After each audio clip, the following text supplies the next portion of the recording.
तो नमस्ते प्रणाम, हम कभी बबलू। अब देख रहे हैं बबलू भोजपुरी। अब देखिए खेसारी लाल यादव का गाना हारमोनियम जैसे ही पमी रिकॉर्ड सही भाई सब करता फरता दम कमाल कर रहा है। चारों तरफ यूट्यूब पे छाए हुए हैं। मैं नहीं देख सकते हैं कि 1 घंटे के अंदर 44,000 उस पर लाइक आया है और 13,000 कमेंट और व्यू कितने हैं 11,000। नहीं आप लोग डिप्रेशन मत होइए, क्योंकि यूट्यूब पर ऐसे ही होता है। लाइक ज़्यादा लाइक मतलब दिखा देता है, व्यू अपना नहीं दिखाता। मतलब लाइक पहले ही दिखा देता है और कमेंट, लेकिन व्यू वहाँ पर नहीं दिखाता है।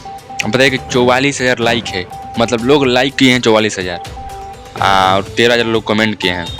तो अब व्यू का अंदाज़ा लगा लिए कि 10,000 पर 200-300 लोग कमेंट लाइक मारते हैं, तब अंदाज़ा लगा लिए 44,000 है व्यू और 13,000 लाइक। नहीं तो 3 लाख के आसपास वो व्यू क्रॉस कर गया है 1 घंटे के अंदर पमी रिकॉर्ड से हारमोनियम गाना।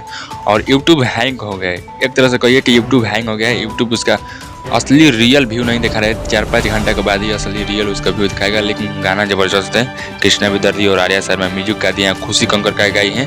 गाना बहुत ज़बरदस्त है। आप लोग नहीं सुने तो जाकर पम्मी रिकॉर्ड से गाना सुन सकते हैं। बहुत लाजवाब गाना है भाई साहब। यूट्यूब फाड़ दिया, यूट्यूब हैंग कर दिया। खेसारी लाल यादव गाना लेके आए हैं तो हारमोनियम। चलिए मिल जाएगा कुछ अपडेट देकर।